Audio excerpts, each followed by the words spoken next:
ask you a hard question? Sure, because we're going to edit this video. Okay. So, so I have a thought, and then I want to go to you. You know, in tattoos, there seems to be the resonation of an old country, where nature was good, and just meditation and the presence of safety. And when I look at tattoos, I see Genesis 1 and 2. It's all there. It's all there. And where do we find common ground with all of humanity? Most of my life, I have started with people with Genesis 3. You have a problem. I wonder if I'm learning how to start with people with Genesis 1 and 2, which is where the blessing is. And when I look at people's tattoos, they seem to be hearkening back to an old country when things were good. And I see Genesis 1 and 2, and I'm starting to learn that in my evangelism, or whatever you want to call it, maybe I don't start with the curse or the fall. I start with the blessing, because it's there. And tattoos seem to be signaling back to that.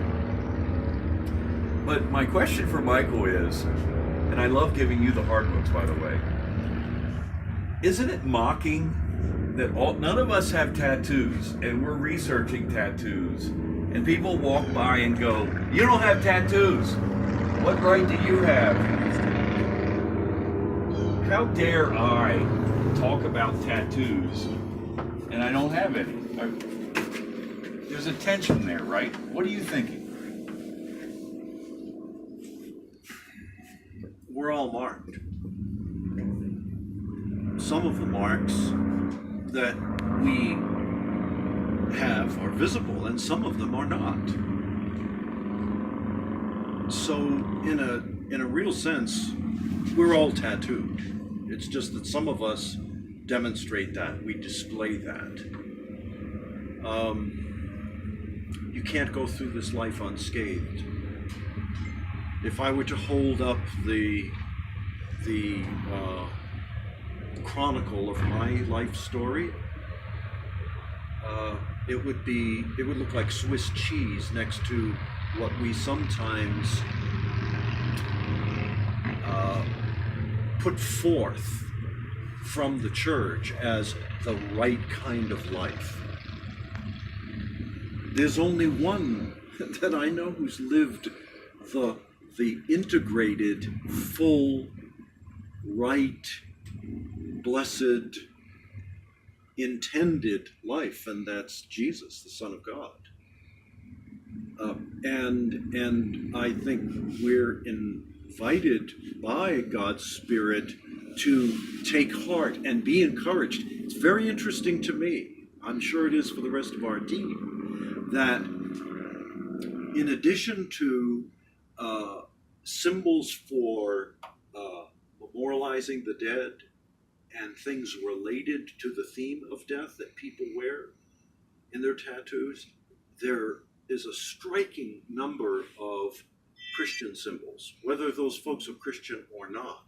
Interesting. The cross is so powerful, it seems to indicate people are using that symbol as a way to perhaps tether themselves to that old country or that place of origin that they somehow intuitively sense I must be intended for, or I must have been part of at one time.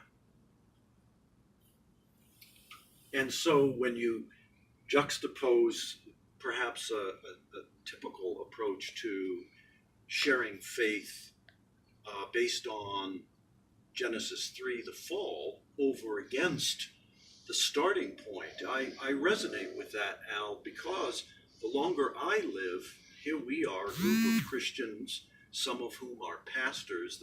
We're supposed to be, professional people in the religion or spirituality business, if there is such a thing.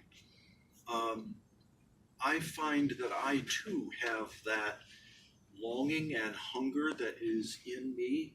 We were all intended for the garden.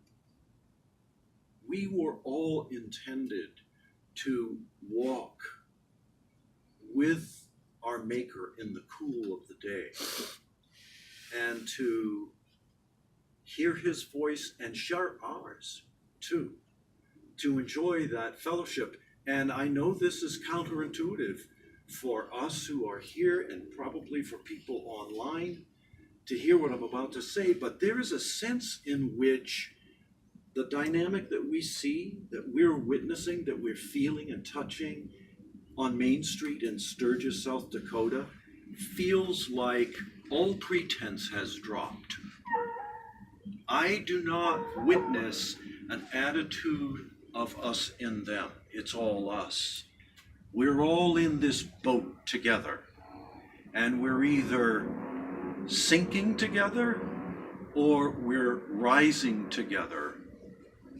I think we're rising together. So, another hard question. What is a motorcycle? We've seen, I thought I've seen motorcycles. I haven't seen motorcycles. There is every motorcycle here including from every planet that I have not even known existed. Okay? What is this? It's a great question. As we've driven around the area, there's no want of the bikes coming and going in the traffic and through the streets and at the intersections. And it feels to me like a bloodstream. It feels to me and looks to me like corpuscles flowing through the arteries of life. And the sound, the rumble that we've been listening to from the moment we arrived, day and night, and I do mean night, sounds to me like the sound of life. I don't know, everybody has their reason why they ride their bikes, but there is this dynamic flow. And I look at Sturgis and I look at the Black Hills and the surrounding area and the coming and going of the bikers and their machines, and I'm asking myself, so what's the point? Everybody, including all of us, we're winding our way through these streets and roads and mountain passes, and we're all moving, and we're all looking, and we're all exploring. And it's as if the motorcycle is the vehicle that is a metaphor for this motion that we go through in this life. And in fact, how many people have we seen with tattoos who actually have a bike on them and or a road, or all of their tattoos are like a winding, twisting treasure map that describes their journey of life?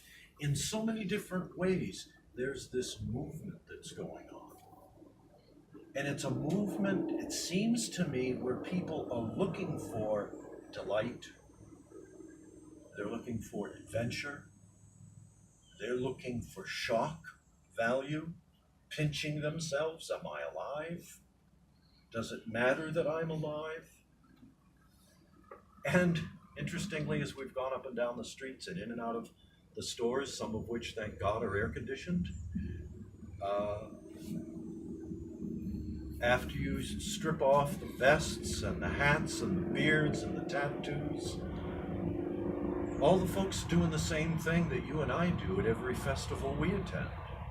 We're buying caps and t-shirts and overpriced food and watching other people on the other side of the street and saying, look at that.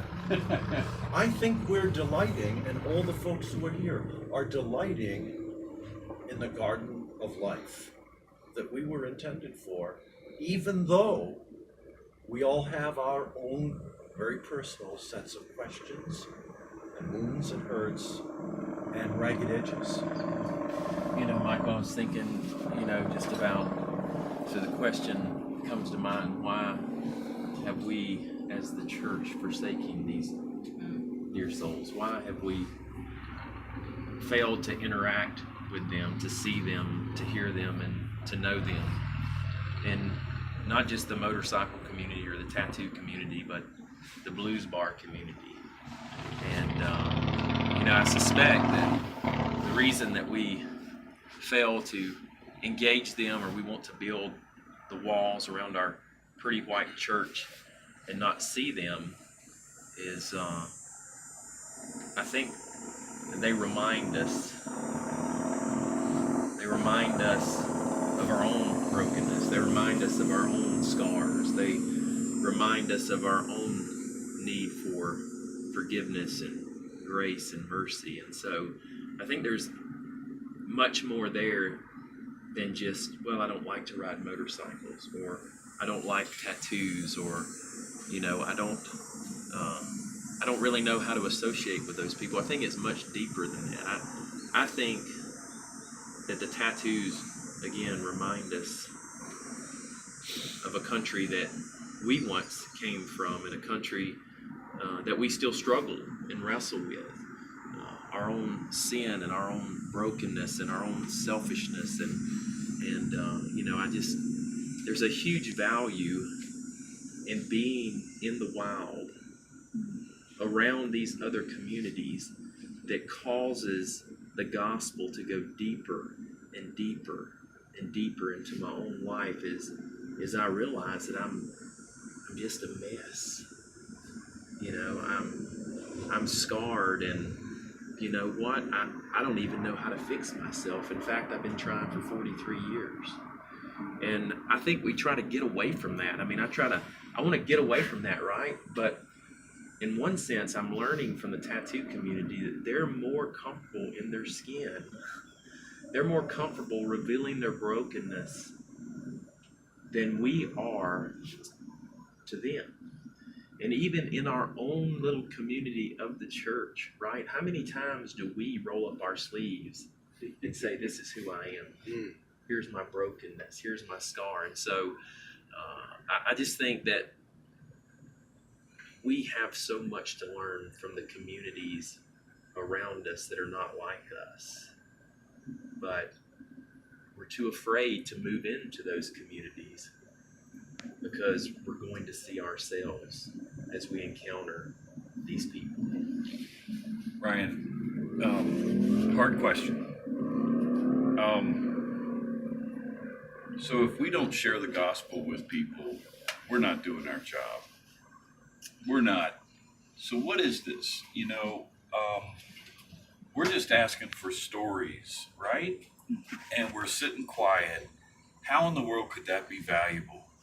Or am I not supposed to be presenting? Yeah. What's going on with us? What are we in?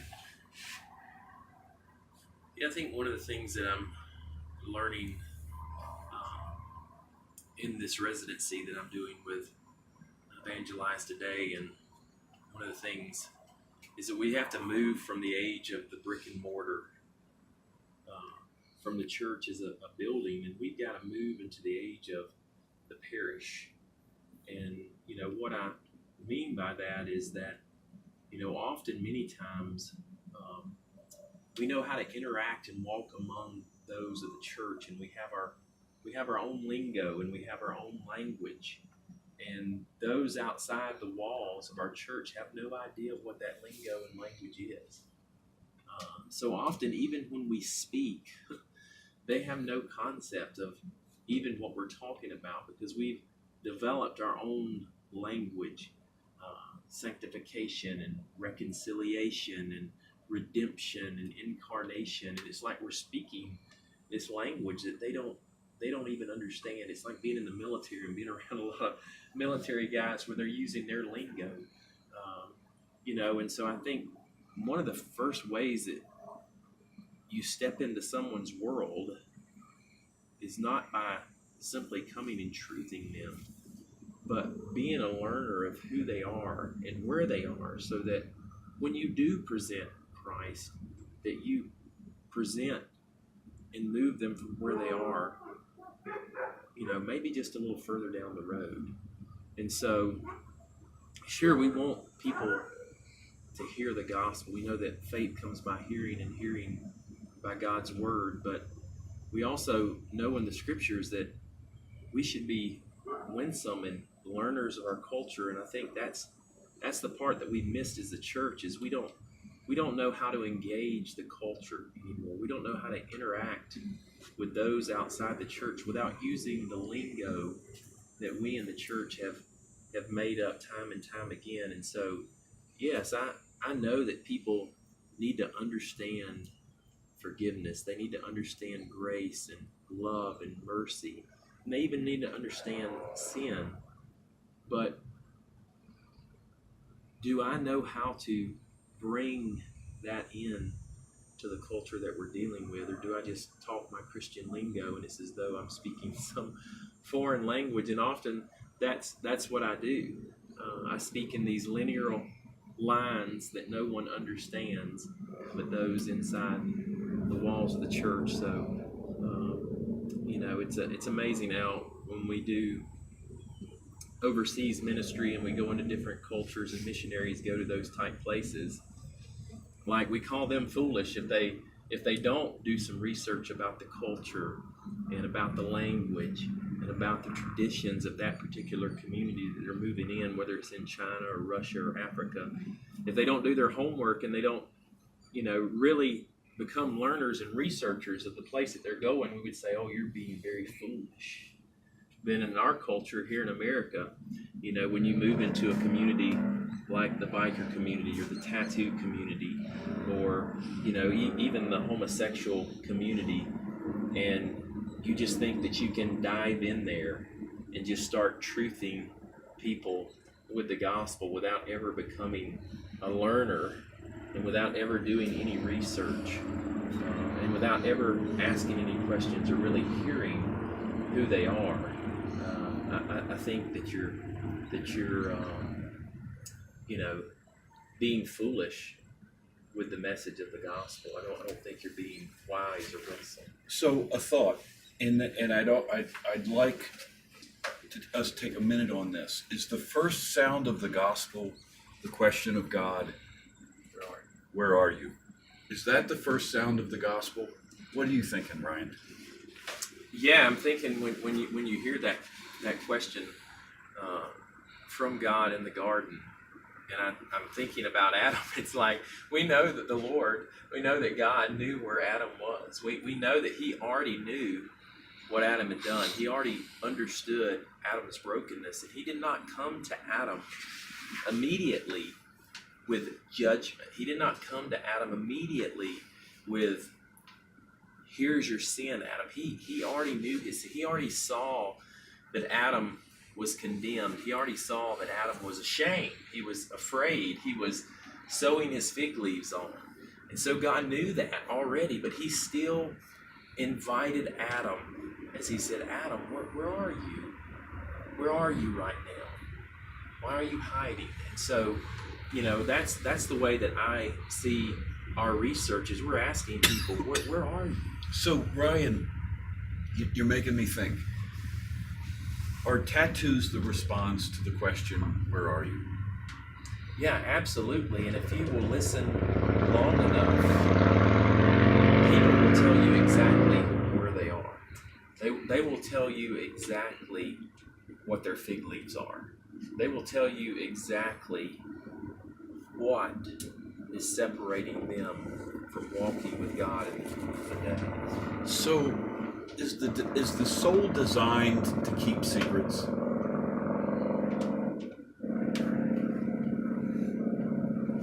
The church community would probably say yes. But our tattoo community would probably say no. Wow. And I think that we have a great lesson to learn from them, as we know from the scriptures, right? Bear your sins with one another. Roll your burdens onto Christ. Confess to one another that you may be healed.